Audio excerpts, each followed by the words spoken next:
I started playing bass the summer after my 8th grade year. It wasn't my first musical instrument. I took violin lessons and piano lessons at a really young age. And at this point, I had already been playing trumpet for about 3 years. My main goal was to play bass like Geddy Lee of Rush, but I also started to pull from all of the music in my head at that point. And I was fortunate enough to grow up in a household where music was a big part of daily life. My mother didn't have a ton of records, only about 2 milk cartons full, but those records became a part of everything we did at home. We would wake up to those records, we would clean the house to those records, and when my mother would leave the house, I would sneak and put those records on by myself. There were records in there by Earth, Wind & Fire, and Rufus, and War, and one record I remember hearing a lot of was the 1977 debut release by the band Maze featuring Frankie Beverly. Now this record, in my humble opinion, features one of the greatest R&B quiet storm songs ever.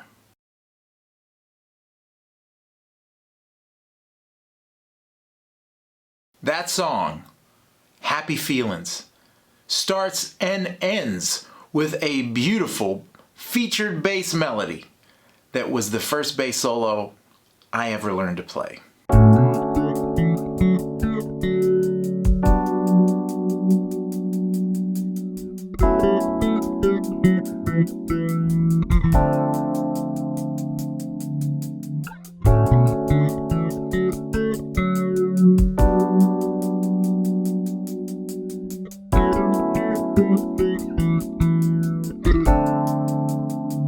Now the bass here is just giving us a preview of what's going to happen melodically in the chorus.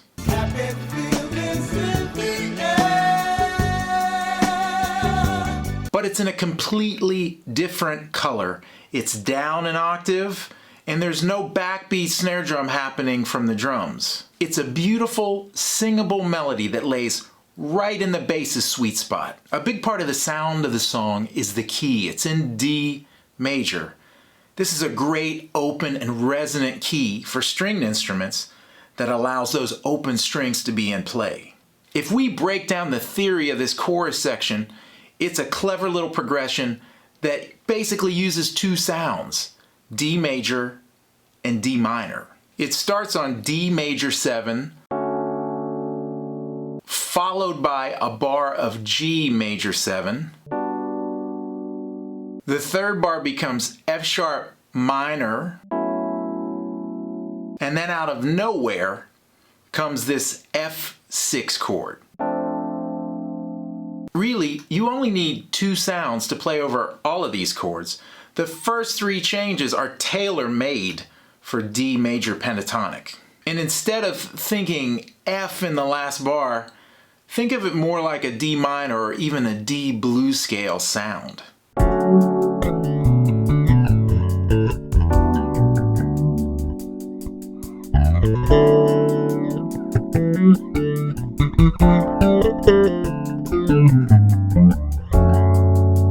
Now, as far as the rest of the song, it's killing, and I know that this recording has a lot to do with the way that I approach playing bass today.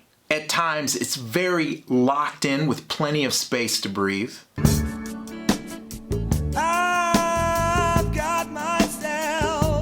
Which allows you to occasionally fill up that space at the end of phrases.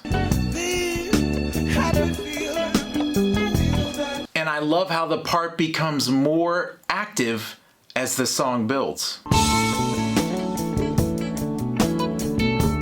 The bassist on this track is the one and only Robin Duhe. Born in Oakland, California, and beginning in 1971, he played and recorded with the band Maze for over 30 years, laying out some of the most classic grooves you'll ever hear. Joy and Pain and Can't Get Over You being 2 of my absolute favorites. In 2004, he embarked on a solo career fronting his own band on the tenor bass. So if you're lucky enough to be in the Bay Area and you see he's playing, definitely check him out. His playing, this music, well, it's a part of my DNA. And frankly, I wouldn't have it any other way.